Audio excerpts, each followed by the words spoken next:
Hello guys, this is a review of Xena Warrior Princess, Season 1. Finally, after I don't know how long, I know that I reviewed, I think, Season 3, but from now on, I'm just going to do them in order. The way that this works is I literally read off the episodes and comment lightly on them, give my opinions. I'm a very big follower of Xena Warrior Princess, so I'm very excited to do this. Let's get started.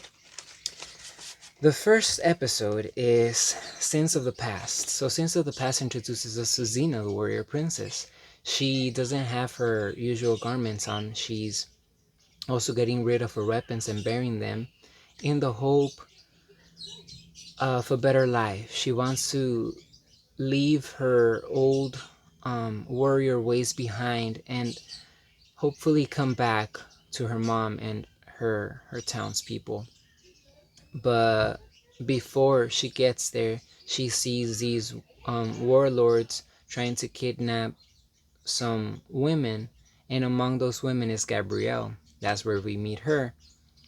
She then finds out that those warriors are heading to Xena's home, so she hurries to warn them, and her mom receives her with a slap, which really angers me. But I mean, they have a reason. None of them believe that she's changed her ways because she's done this before.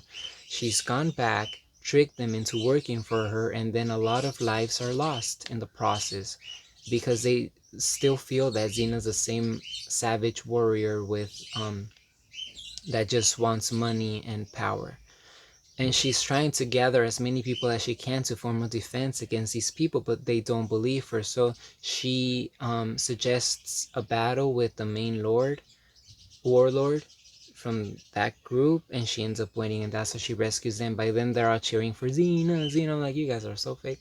But like I said, they have their reasons, they have a past. Then Xena's mother gives her a hug and forgives her, and right there and then, Xena realizes that her way in life is not to give up on the skills that she's acquired, but to serve the people, work for the people, go around the world fighting for justice and for people that cannot defend themselves. Chariots of War. I must say that I watched the whole season and I enjoy. It wasn't any trouble watching it again. I from time to time I do go back, but I forgot some of the episodes. Like if I watch even like 30 seconds of the opening episode, then I could remember because I've seen all of them multiple times, but not by name. So I'm not gonna talk about Chariots of War, and there are some episodes that I'm just not gonna talk about, but not because I don't like them, because I like, this is one of my favorite seasons. Dreamworker. After Gabrielle is kidnapped by the dream god Morpheus, Xena enters a mystical dream escape on a rescue mission and encounters the spirits of her previous victims. Right there, they try to, um, the spirits are trying to use guilt as a weapon against Xena. So they're like, oh, you killed him, he's right here, what are you gonna do, what are you gonna say?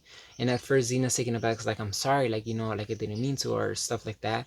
But then she owns up and she says, you know what, yes, I did these things that I truthfully from the bottom of my heart regret. There's nothing that I could do to go back, but you won't deter me from being the person that I want to be today. And she ends up finding a way to free Gabrielle. Cradle of Hope. Xena and Gabrielle discover a baby doomed by a prophecy, but in their attempt to save him, they also become responsible for retrieving Pandora's box before the hope of mankind is released. So, in Cradle of Hope, which I really had a fun time with this one as well. I know that from what I can remember the most is that at the end of the episode, after they figure everything out, they're carrying Pandora's box and they accidentally drop it. And there's a big myth about the box, and like if somebody opens it, like all hell is gonna break loose. And I feel like the theme of this episode, the thing that we're supposed to leave with, is the fact that people believe many things, but sometimes it's not so much as to the habit or the custom that, the, what is it called when, like, before you go on stage, if you have any rituals, it's not because of the rituals, not because of that. For example, the Aztecs and the Mayans, I don't know, I think it was the Aztecs most, or both of them, they like would sacrifice people for the gods or sacrifice animals. So and you think, oh well, I'm gonna get um, better light or more rain depending on what they needed. And I hope that now, as modern people, as more educated and advanced people that we are, we realize that, and it's a very controversial subject because then it also overlaps with religion, but I feel like it's a little bit different, a religion to something more of something that's unacceptable, such as killing someone in the hopes that, or in the belief that we're going to get more of another good that is and will be provided to us without us having to engage in any of those activities. I think science has proved time after time that there are other factors, other components that really determine the type of weather that we're going to have. And yes, we as people are responsible for climate change. I believe that's my opinion.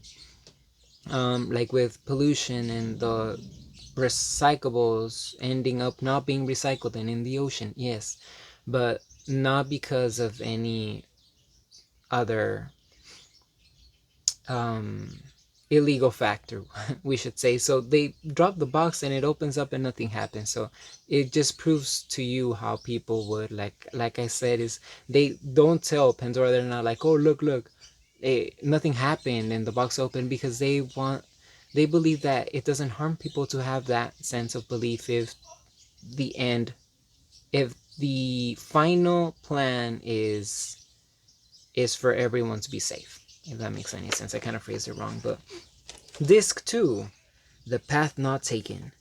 Xena's past comes back to haunt her when she pretends to still be a devious profiteer in order to find the whereabouts of a stolen princess. I can't remember this one. Sorry. I mean it. I really like Xena Warrior Princess. Of course, I have all the seasons in DVD and I've watched them multiple times. But like I said, by the title and by that like brief little summary, I just can't like remember it. No, this shirt is in the way. So moving on, The Reckoning. Ares sets a cruel trap to return Xena to her former ways, and Gabrielle must prove her friend's innocence in court before she's unfairly tortured. The Reckoning, if I'm not mistaken, is where Xena finds some townspeople injured, fatally injured, except for one that eventually dies, but he's still alive, he's struggling there. So she rushes over and tends to his wounds and ends up like getting his blood all over her and her weapons. So she's trying her best to save him, but she fails because she gets there too late and the wound is too deep. So the people, the fellow townspeople, neighbors to these men right there, see her in a puddle of blood and they assume that it was her. And given that she has her very, I'm sorry about the dogs, that very gnarly past, they don't believe her. They don't give her a chance to explain herself. But Gabrielle does the best she can to let them know that they're making a mistake. And in the end, she manages to provide them with the evidence. They end up finding out that it's Ares, and it bothers me that Ares has such an upper hand over Xena, because in our reality, in the next seasons, we'll see that Xena could beat him up easily, and here she's like, oh, he might be even better than me. No, he ain't, girl. But anyway, I think what we take from this episode is to not judge a book by its cover, as we do in most of the episodes in Xena, and furthermore to always hold a fair trial. And this is also very controversial. I don't know why these topics are kind of raining up on me right now, but as we see now with things like police brutality and other things of that sort, if we have visual evidence of you committing a crime, I don't know what there is to talk about afterwards. People say, the police say, oh, we're gonna hold an investigation and we'll get to the bottom of this. It's not necessary, sir. It's not necessary, because we see that this has happened. Like, if you see somebody shooting a person in the head, they fall, they die. I understand that you might want to see, like, if somebody's being taunted or corralled or like held against their will, you defend yourself or whatever, like, but and you should investigate, like, what happened before that, what led to those those crimes. But the crime itself did happen, and there should not be a question. There should not be a pause or well, we're gonna wait because we have to investigate who. Like, it's evident. It's clear. If there's evidence, if there's a recording, then it happened, and it shouldn't be up for debate. And there, back in Xena's times, obviously they didn't have camcorders, so this wasn't an issue. But Gabrielle found a way to prove her innocence. Next is the Titans. When Gabrielle unwittingly frees 3 ancient stone titans with a magic spell, Xena must stop them before they destroy an innocent village. So there are these people that are struggling because they don't have, I don't know, but I think they want to build like a dam or something like that. I don't know, but they're struggling. They need help, so they resort to the Titans, which are these huge stones inside a cave that once were alive, but then were destined to be stoned because they got too crazy. Gabrielle is not only literate in her own language, but she could also read, I think, dialects or something like that. Anyway, whatever it is that the townspeople were trying to read in that cave, the believers, she was able to read the correct way. So she brought them back to life. The stone titans just came back and awoke to their goddess, Gabrielle. So they're like, Goddess Gabrielle, oh, you are so bright. And one of them is a little reluctant to believe that. He's like, I don't know, that little thing brought us back. I'm not too sure. And people are like, oh my God, don't say that. She'll get mad. After she realizes that, she uses it to her advantage. Gabrielle uses them as resources, kind of like for whatever it is that the people need, they are able to provide them with at a much faster and cheaper rate. Eventually, they catch on that Gabrielle is not a real goddess, that she's just a human, which they do not like. But the female god, there's 2 guys and one woman. The female god is a lot more empathic, along with one of the other guys. But the other Titan really hates her guts, so she's trying to kill Gabrielle. And Xena is not gonna have any of that. So they get into a confrontation and stuff, which results in one of the Titans killing the other Titan that wanted no part in his evil plans. And the female Titan ends up helping Gabrielle to turn them back to stone because she knows that his plan is to bring back all the Titans and destroy humankind as we know it. But they end up getting, like I said, turned back to stone. Prometheus. In an epic partnership, Xena and Gabrielle joins forces with Hercules and Iolaus. I forgot how to pronounce Hercules' sidekick's name. To save unfortunate Prometheus, whom the gods have chained to a rock. So with this one, if you do not know, I think most of us do know if we watch Xena, that Xena first appeared in an episode as a guest in the Hercules show. And from there on, the creators had this idea to form a show around her because she had such a good, what is it called? Well, the people liked it, People were commenting a lot about this character called Xena, so they made her own show. And I think that they didn't imagine, from what I read, that it was going to be this huge thing, but it ended up surpassing Hercules. But since Hercules did come before it, it's always a good treat to see them like going over to their shows. And I say show and not universe or world because they do exist in the same universe, because Xena was born within a show that was already created. In this one, Prometheus helps people heal. So without that, even the smallest of wounds could end up killing you. And Hercules' friend ends up getting injured and he doesn't tell anybody, and Xena and Hercules are battling over who's going to be the martyr or the hero, who's going to break the chains of Prometheus, because whoever does that ends up dying. They cease to exist. So they're like, no, I will do it. No, you have a lot to live for. I'll do it. But in the end, they find a way to free Prometheus without either of them having to sacrifice themselves for it.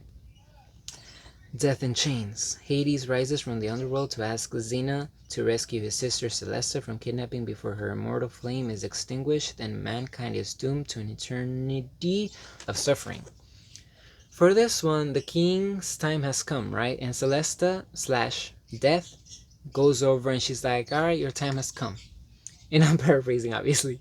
And the king is like, okay, girl, first come over for a feast, enjoy in earthly delights before my last seconds or minutes or hours on earth. So she's like, you know what, you're right. She sits down and he finds a way to chain her up to a chair. And because of that, the elderly and the very ill are no longer able to die because there's no death to take them. So they're suffering. But the king is like, no, we won't die. People are going to be so happy at the end of the day. But Xena and Gabrielle are saying that it's not so, that people, let me adjust my feet because, my legs. Because they see this, like I said, this suffering that you might not imagine. You might think I want to live forever, but not if you're terminally ill or very, very, very old. You're kind of like just waiting for that relief. I know that it sounds very, very rough, but sometimes I feel if you're at that point, what you want is to to not suffer anymore, basically. The king is very reluctant to let them free Celesta, but one of his workers, this little kid, well, not a little kid, this young man that falls in love with Gabrielle, ends up convincing him. He's like, you know what, I grew up in the castle, because he's the one that sneaks Gabrielle in. I worked here, king, and you were so just, you were so gracious, you were so kind to my people. Like, I don't see why you would want to do this to us. And he ends up revealing that he also has a terminal illness. And Gabrielle's like, oh my gosh, I fell in love with you. But he's like, this is the way that it's supposed to be, Gabrielle, and I'll meet you in the afterlife. It sounds like it ended on a bad note, but it's cute. It's very heartfelt. Disc 3, Hooves and Harlots. Xena and Gabrielle get embroiled. I should probably stop reading everything because it's going to take a long time. So this one, the centaurs and the Amazons are at war with each other, logically. Because as many of you know from watching Xena, a lot of people don't like the centaurs for some reason. And Xena ends up proving to them because they want to like kill each other to the death because they end up killing one of them. I don't remember. I think it was the centaurs killed one of the Amazons, the leader. So Xena proves that there is a third party that's like washing their hands clean of all of this, but they're the ones pitting the centaurs and the Amazons against each other in the hopes for war and that they could actually take over their territory after they end up killing themselves. So Xena proves that, and the centaurs and the Amazons join forces and attack this third party.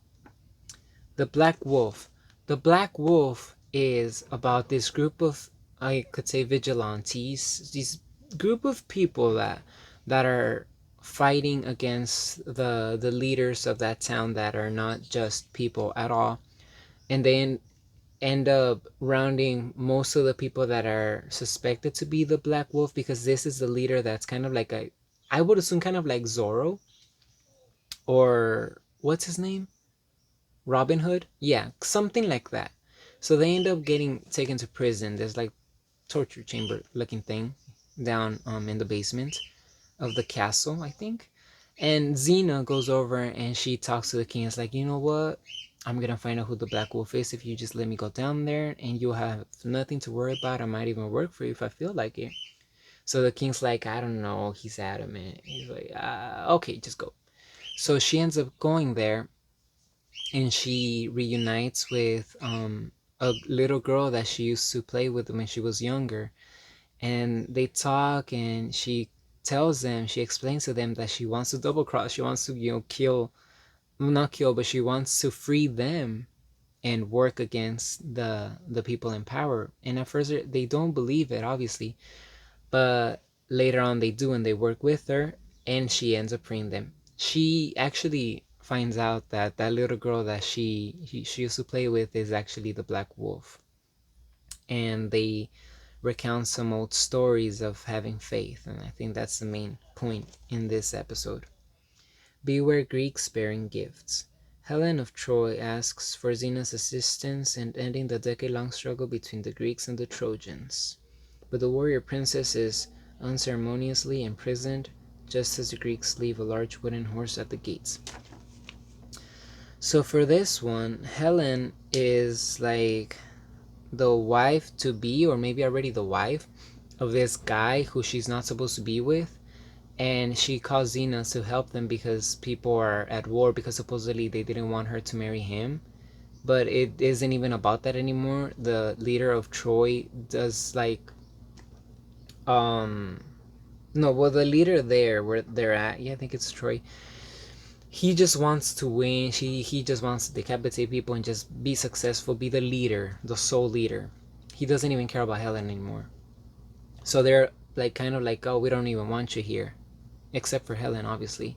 There, Gabrielle sees the guy that she was supposed to marry from the first episode. It is known, it is revealed to us that Gabrielle was supposed to marry, but she's like, that's not my life. And then she reunites with this guy who is now a warrior, working for that place. And there's a lot of like hidden agendas and people kind of working from the shadows against the leaders there. Xena finds out. She's like, you guys should not be doing this. You guys are dumb to believe that they want peace, and if they're gonna bring in a horse, I shouldn't believe it. I think it was the Greeks. That's why that's the title of the episode. So they do end up going, like history tells us, inside that horse and fighting, but Xena ends up helping them out, and it ends on a good note. Athens City Academy of Performing Bards. And helps the young man regain confidence in his own incredible talents. So there's this young man that wants to be a bard, and Gabrielle proves herself to be one of the best, if not the best, of the bards there. But they didn't, at first they didn't want to let her in because she didn't have like experience or a recommendation to go to such a prestigious academy. And it is discussed briefly with Xena that she might just be there, that if she ends up being successful, that she's going to separate from her for a little while to pursue her dreams. All the while she meets this guy that, like I said, wants to be a bard, but his dad is always like, don't talk to her, like this is a competition, you have to win, and do it like this, do it like that. And the point of this episode is that art, it can only shine to its brightest potential when it's raw, when it's real, and when it's untouched by other people that have whatever it is in their head, whatever plans or dreams. Even it's up to you, the artist, to bring out whatever it is that you have to bring out. Guidance is one thing, but control over art and censorship, I think that wrecks the whole purpose of art. And I like this episode for that reason. A Fistful of Dinars. I'm losing my voice because this is long, but I like this. I could talk about it forever.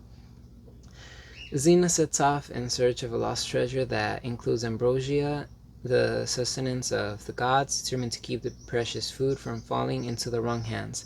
I think in this one, Xena pairs up with former foes or friends, well, people that she knew, warlords, and she doesn't want the ambrosia to go to either one of them, and she takes them with the belief that they're going to get this treasure, and they find out in the end that she is in it for the food of the gods, as they call it. One of them ends up falling for her, I think, so he helps her and ends up, I don't know if he ends up dying. I think he does. I think they all do except for her and Gabrielle, obviously. So I don't remember it too well though, but I liked it. It's fun.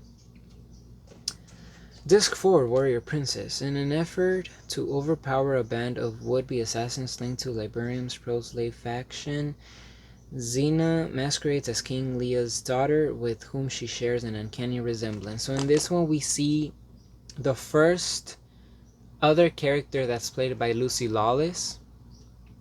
That's not Xena, and that's Princess Leia, who is identical to Xena in appearance but not in behavior, obviously.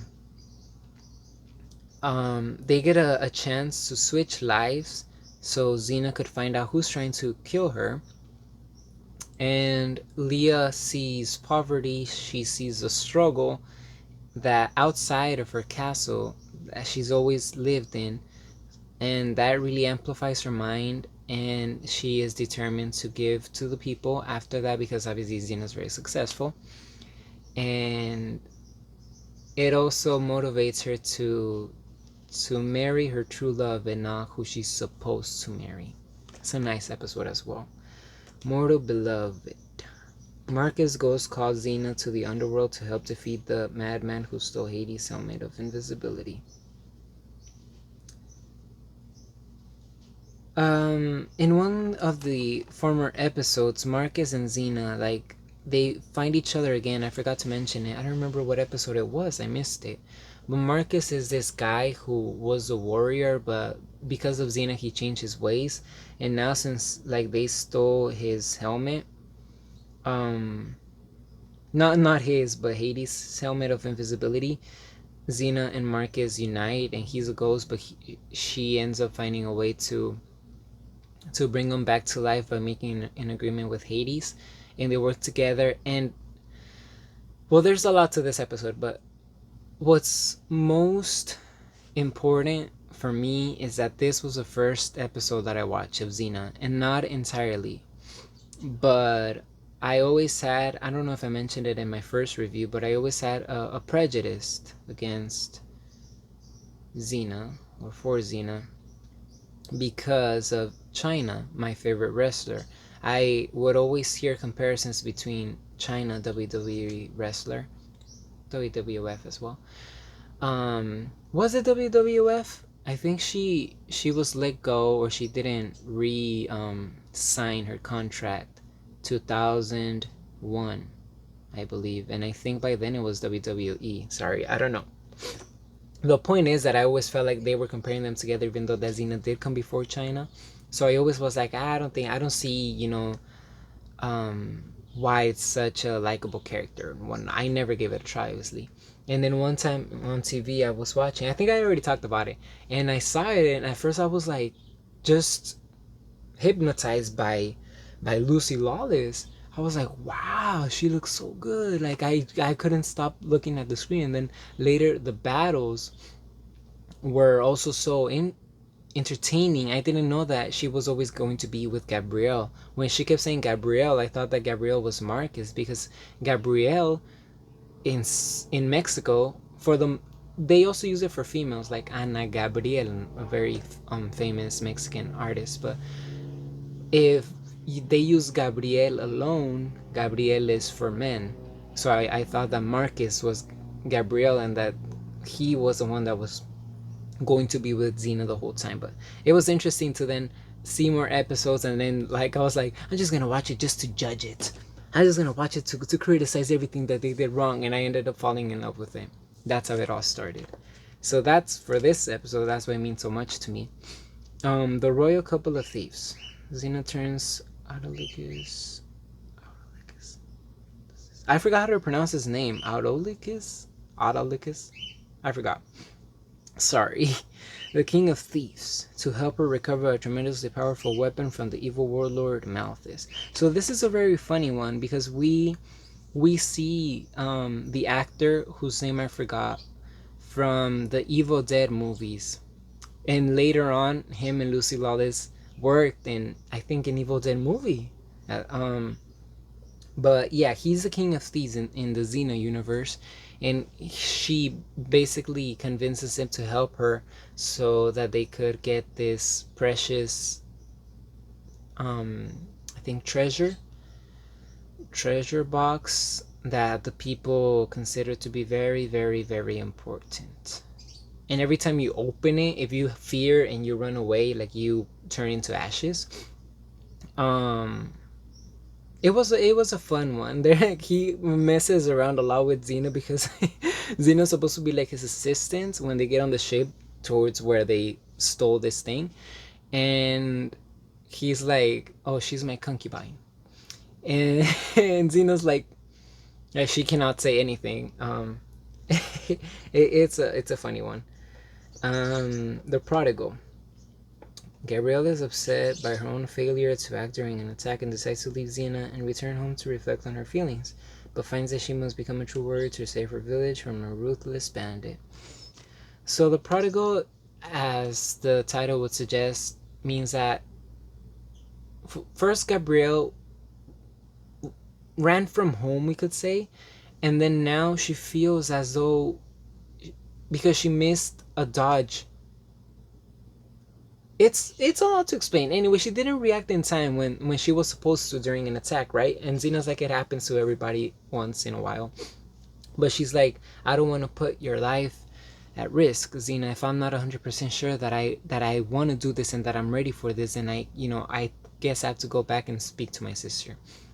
So she goes back, and it is very precipitated. I felt like that wouldn't be Gabrielle at that moment, but at the same time, I'd rather her leave Xena now than in the further episodes, because then I would really be like, girl, you're really gonna leave Xena?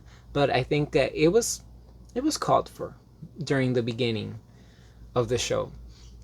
So she does, and she talks to her sister, who's a little butthurt because she left with Xena. She's like, oh, Xena this, Xena that. But that in itself, the experiences that she gained from working with Xena help her protect her town. And then she ends up realizing that her path in life, just like Xena, is not to just go back and no, even to be a bard. Her path in life is to work alongside Xena and help her and help everyone she can heal and accept the demons that we have in ourselves, especially Xena. I'm just kind of making it plural, but the demons that she has with herself, but to not lose sight of who she wants to be and who she could be for the world, because obviously Xena basically saved everything. Altrit states, Xena and Gabrielle intervene to save a young boy from being sacrificed by his own father, but Xena soon suspects that the real threat may be the intended victim's older brother. So for Altrit states, it's titled that because there's this king that receives message on top of a hill from a god who claims that he must murder his youngest son so that terrible things don't happen to his people. And we see the appearance of, I think, Cupid and Julius Caesar. The same actor that plays those characters plays the character of the older brother. I guess because of his great acting, they wanted to bring him back, or I don't know why they really liked him. He's a good actor, of course. Everybody in the show is, I think. There are some small roles and people that are not that good of an actor and actress, but I would say that 95 or more than that is very, very good actors. And I've seen a show with him recently. I was looking through YouTube and reading the comments, and it's like, oh, so and so's, I forgot. I mean, no disrespect by this, but they were saying his name is like, he's so underrated as an actor and he's so good. And I also saw him in a list of underrated actors, so I'm glad to see that he's still working and still being successful. But back to the episode. So he receives this call from God, and it's actually the older brother, his oldest son, going like this, you must kill him and stuff like that. So Xena ends up catching on to his BS, and he falls down because he refuses to grab Xena's hand when he's on top of the hill. That's how he dies. And then Xena's thinks that Gabrielle's the one that goes to the thing and tells him, do not kill your son, it's okay, your faith has been proven. And the god, no, not the god, the king is relieved because he didn't want to kill his son ever. And the son is like, oh daddy, you love me. And at the end of the episode, we see Xena and Gabrielle walking off to the sunset, and she's like, that was a good voice that you did, a good imitation of God. And Gabrielle was like, I didn't do that. I didn't, I think she says, I didn't make it in time. which gives you that little sneak peek of like, not a sneak peek, but that little grain of doubt, like of mystery. It's obviously implied that it was God himself who said that. Even though Xena does not believe in one true God, she believes that there are multiple gods, and um like Ares, Zeus, Prometheus. I think Prometheus was a god. Anyway, I'm not yawning because I'm bored or anything. I'm yawning because my ears felt like, because there was an airplane that rolled by, and like, anyway, disc 5, the last one. Ties that bind. Ares masterminds a plan involving Xena's estranged father Atreus in an effort to win Xena back so that she will lead his army to victory. For in this episode, Xena's father comes back to her and is like, "Oh, you remember when we used to do this?" And Xena's like, "I don't want to be with you. You left me and my mama." But then they get to talking, and they kind of apologize. Well, especially the dad, and she ends up forgiving him. But when they go to town to help them out, because there have been some kidnappings and a lot of injustices in that town, they're like, he was the one who came back saying that he was going to help us, and he caused a lot of the hardships that we still are trying to recover from. So we're going to beat him up and we're going to hold him captive. So Xena's like, you know what, I'm going to go and stop the war. And they're like, you stop the, I think it was this episode. It was like, you are going to stop a war? You can't do that. And Xena's like, watch me. I have many skills. Infamous Xena line that I love and adore. If there's something in the world that I adore more than this, I can't remember it. Because I really, really like, I'm dramatic. I'm not lying though. Like, I'm not pretending that, because I think most of the time you see me like, oh, this is the review and I'm telling you everything. But I do, like, when I feel it, I feel it. And every time Xena says, I have many skills, I just love it. I just lose it. I get goosebumps. She does have many skills. So when she comes back, to get back to this, she sees that her dad has been beat up and tortured, so she turns evil again. You know, the evil inside her comes back, and then Gabrielle's like, girl, you cannot change your ways just because of this. Nuh-uh. So she ends up thinking again and changing her approach, even though she does have an army and could destroy them any second. She doesn't even need an army. But she then finds out that it's Ares that has been in her dad's body. Not the actual dad, but you know how he could transform into other people? He was transformed into her dad so that he could get her back, because he wants her to join his army so that they could together rule the world, because there's no better warrior than Xena. And that's how it ends. She ends up like, you're not going to trick me.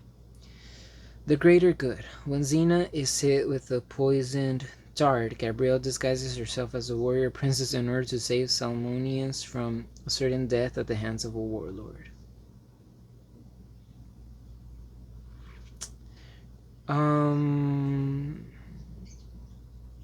So for this one, Salmonius, I forgot to mention him, but he came out in one of the other episodes as well.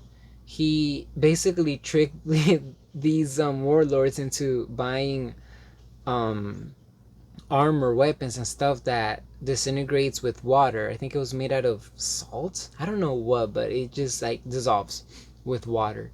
So they're after him, right? And Xena defends him, but she gets a dart shot straight at her neck, and she starts feeling a little woozy, as they say in the Scream movie, and she's feeling very, very sick.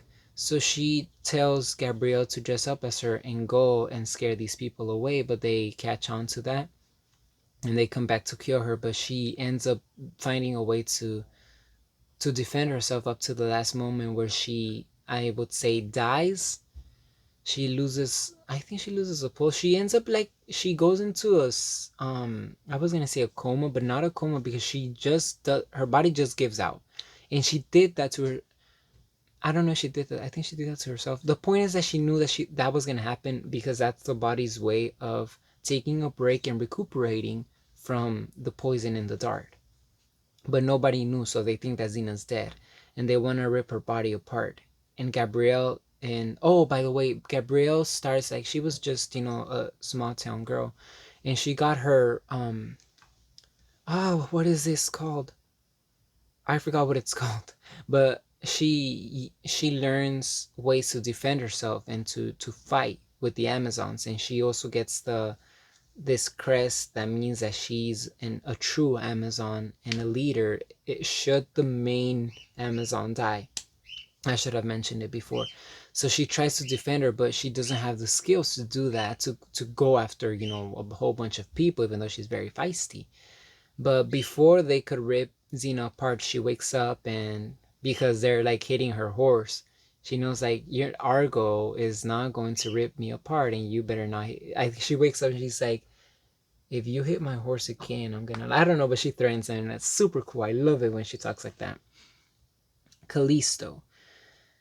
Xena takes on the ruthless woman warrior named Callisto, who is leading a bloody rampage to avenge the death of her family. So Callisto was the one who shot the dart, even though we don't know that until this episode. And she's one of the main villains in the Xena show. It is revealed that Xena killed her family. She only killed fighting men, never from the back, and never women or children. But there were, could we say casualties? There were accidents that led to some other people being harmed. I think that there was a fire that caught oh sorry that caught on, and that ended up killing her family, and she was one of the few survivors from that time. So she summoned all that hate. She grew from the hate. She fed on that hate, and now she's a hate-filled, evil warlord, almost as good as Xena. She's very, very strong. Callisto's super strong, but Xena's stronger, so she ends up winning once again. And we are also introduced to Joxer. Joxer wants to join an army because his family is ruthless, so he feels like he should follow on the path, but obviously he's a clown. And I like Joxer, but I don't like it when they focus too much on the comedy. Like they make it just too comical and too much nonsense. And I feel like this season I really like it for so many reasons, among them that they didn't come to modern day times, because they do that sometimes and I don't like that. And because they didn't feed off of that like Joxer type of humor. Even though, like I said, I do like him, but only a little bit. I'm almost done. Death Mask. Reunited with her brother Taurus, Xena becomes determined to overthrow Cortez, the raider who destroyed the village many years ago. Their village many years ago. So in this episode, Taurus, Xena's brother, we knew that she had a brother that died. But that was, I think, her... Oh, is this a younger? I don't know. But she had two brothers, and one of them died helping her out defend the village. What? Helping her defend the village that they lived in. But ended up with him dying. Not because of her fault, but, it happens in war. And I guess she always carries that with her. That feeling of, like I said before, of tremendous guilt, that because of her this happened. And the bro's like, you led my brother to his death, now I'm gonna vent. Because these mass killers led by Cortez are the ones in charge, and were the ones in charge of, like I read here, of attacking her village and creating Xena, the bloodthirsty warrior, as they knew her.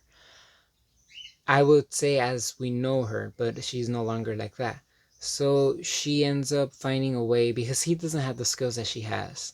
She finds a way to get at Cortez, and she uncovers that he has been pretending to be a king and a warlord leader. So they they realize that and go after him, and she ends up convincing Taurus that if he kills him, he's not gonna feel better. He's not gonna feel relieved. That she's been there, done that, and it only creates more trouble for your heart. So that's how that one ends is very important, because it gives you a little a little peek as to what happened before and how she came to be, what she came to be, and face-to-face combat with the person in charge of attacking your village and derailing you in this life of crime and evilness. Last episode, is there a doctor in the house? Having forced an end to the Mitoan Thessalian civil war, Xena uses her extensive medical knowledge to treat the numerous casualties, including a gravely wounded Gabrielle. So for this one, Gabrielle begins by telling Xena, girl, not even you could stop a whole war that's, already started. And Xena heads over, and um, they end up going to this church. I'm sorry about the dogs. She ends up going to this church where there are a lot of people that are sick, and the priest there is praying to God for their salvation, and she ends up healing a lot of them using her traditional ways, and the knowledge that she has in regards to health. While there, though, one of the guys is like, my younger brother or something like that is out there, he needs help. So Gabrielle rushes over and she gets shot, because she gets wounded because she didn't want to kill the person. It is revealed later. And there are people there that are like just admiring their abilities to heal, and especially one of them.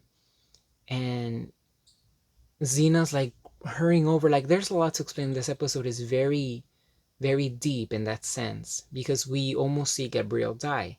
And there are a lot of people that are dying, and Xena's rushing over to one, rushing over to the other, rushing over to the other.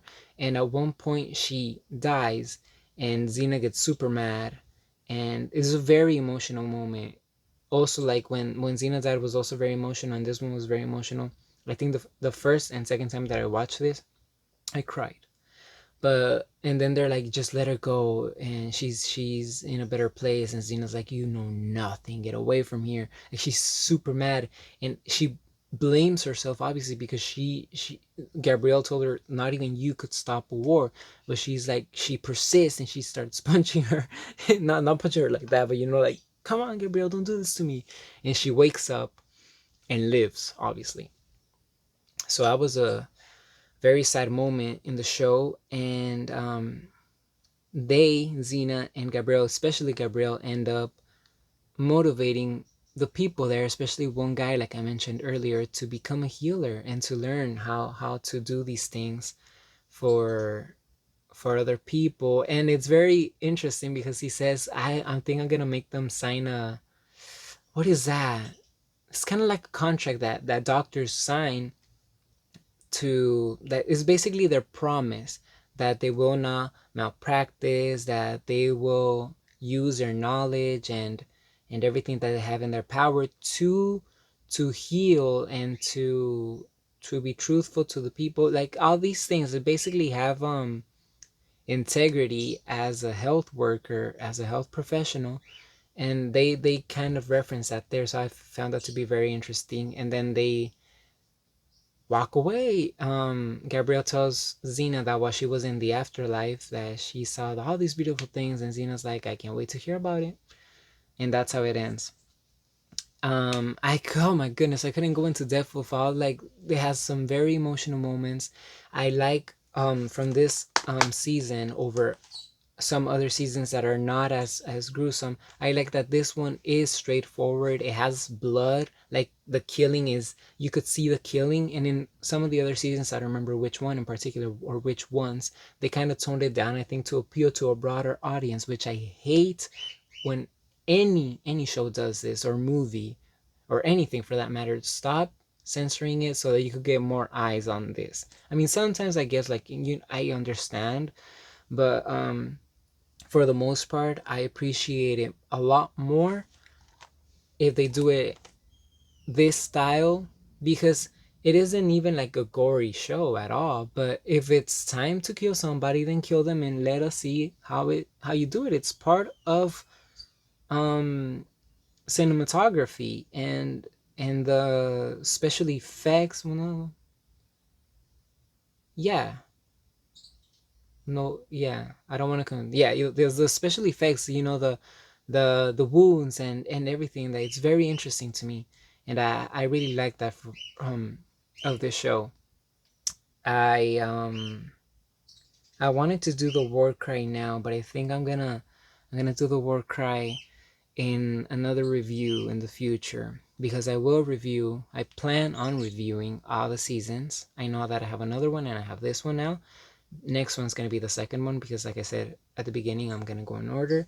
I love Renee O'Connor, Lucy Lawless, and all the actors involved. Rest in peace, Series. I read that he passed away while filming this accident when he was on top of a ladder or something like that. It sucks so bad because he was also a very good actor. So rest in peace to him, the whole cast, everybody, the filmmakers. Sam Raimi is how you pronounce it. Everybody, just incredible. I can't believe that he made that movie Drag Me to Hell, which I loved, but I'll get into that when I review that movie. Um my rating, if I could give a rating, would be 10 out of 10 in its category. That's my personal rating for the show. Um and that's it for this one, I think. Thank you for watching.